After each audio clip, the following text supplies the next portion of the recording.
Welcome to the Ideal Investor Show. This is the podcast where we help you challenge your mindset and discover where you are. Tired of stories about other people's success? We can help you change your life, determine your time freedom point, and join us on the journey to financial success. Let's go. Hey guys, welcome back to the Ideal Investor Show. Today I wanted to bring something to your attention because sometimes, and I've always said, by the way, that we should all be willing to be lifelong learners. I for sure am willing to be a lifelong learner, and there's always new stuff that I come across that I had never heard about, and then I look into it and say, can that really be true? And do a little research. In most cases, it turns out that it is actually true. I think that has to do a little bit with the fact that I'm really typically reading and finding out stuff through really dependable and very credible sources and not from some superficial the media or something like that.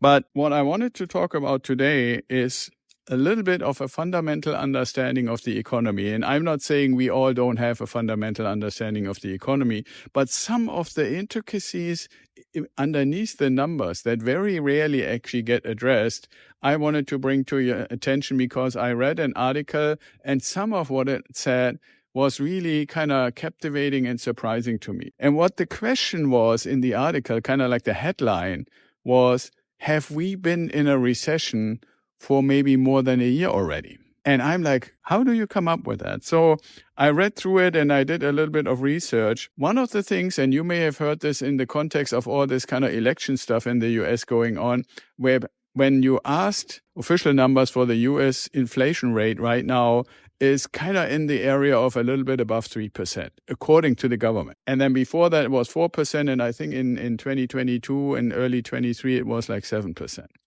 But when you then go and say, okay, to people who really keep a tight budget and really keep close attention to what stuff costs, and I mean, basically anybody can do this, but if you have a tight budget, you're probably even more aware. People typically, when they get interviewed, they say, yeah, well, I hear it's 3% or 4%, but in my reality, what I actually experience when I go to the grocery store, for example, it is way more. And so when you look into the statistics for the last few years that the government says, they actually admitting that since 2020 inflation, if you add it all together, was 21%, according to the government. Now, that's a high number in comparison to like the 10 or 15 years before. But so that's what they officially admit.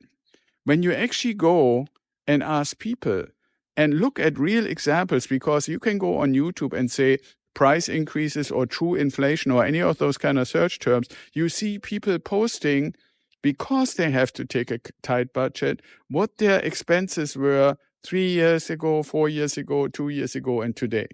And they show you the receipts of what they used to pay for stuff and what they're paying now. And they show frequently that their cost has gone up 45 to 50%. So that's their true inflation for the same time period. So government says 21%. People say, well, if I look at what I'm buying on a regular basis to feed my family, it's more 45 to 50%.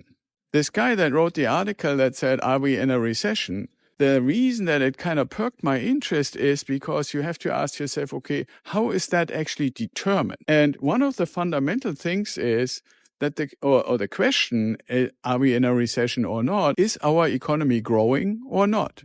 Receding means it's not growing, it's going backwards, or it's growing. So we would be in a recession if our economy isn't growing. Now, the government says right now for 2024, the economy is growing by about 1%. Last year, it was supposed to be 5%, turned out to be more like 3.5%. But throughout the years, it used to have been growing. I think in 2022, there were 2 quarters where it was negative, but the first one and the fourth one, and so if you take the whole year together, it was still a little bit in the positive, and according to the government, growing. Now, why did this guy say, are we in a recession for more than a year already? And here are some of the things where I meant what I meant when I said lifelong learning.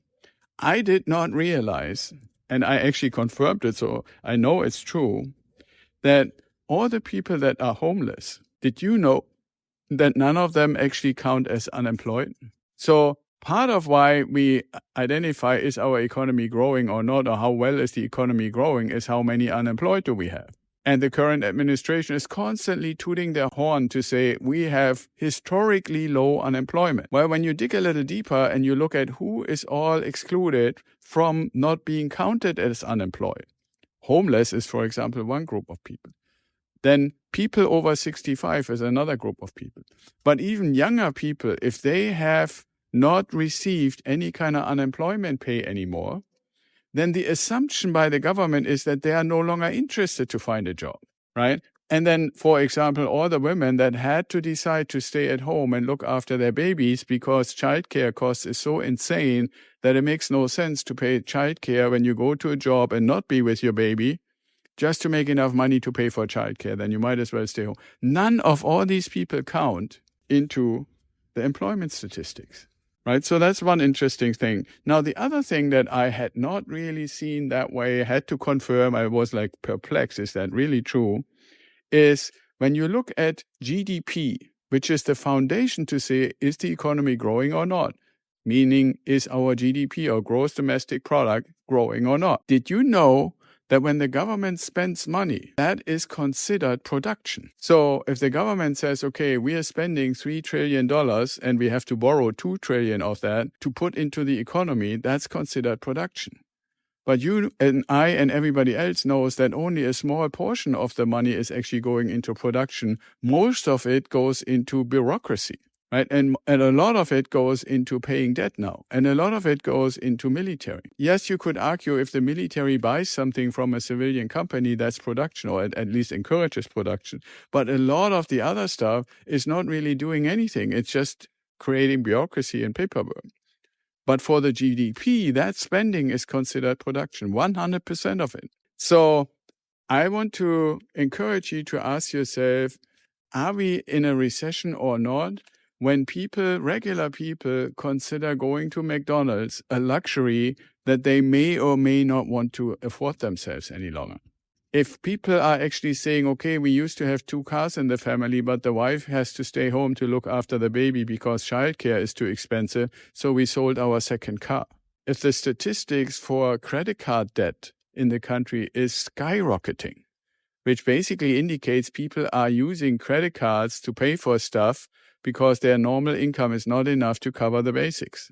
All these kind of things. I'm not going to end this episode to say I know or I claim that we are in a recession or not, because there are too many variables for somebody like me to say this. But what I do know and have seen and learned from reading and studying this stuff is that all this talk about how well the economy is doing is not reflected in what people, when you interview them themselves, are actually experiencing. And we see some of this on our end as well, because except for a small group of people who really have quite substantial amounts of disposable income, most of the people that we work with are currently hesitant to make new investments because they feel the same thing that I'm talking about, that there is a lot of insecurity, a lot of higher expenses for regular stuff, unsure how is the economy going, how will employment go, and when you're not sure what's going to happen or you don't feel that things are stable, you rather wait with investments even if you have the money to make them. Now, that doesn't mean that I'm not still convinced that it is a great time to invest right now. But I totally understand when people say, yeah, I have those $30,000, $35,000, $40,000, I could do it, but I'm really hesitant because I feel so insecure of what's going to happen in the next few years. I wanted to bring this to your attention, and I encourage you to do your own research and take a look. What is really happened to people in daily life, including yourselves, and what is the government saying? And then answer, to the extent that you're interested, the question, are we probably not really growing for a while already? I want to be here no matter whether we're growing or not, no matter whether you're investing or not, because I want to, number one and first and foremost, be an educator for you and providing services to you.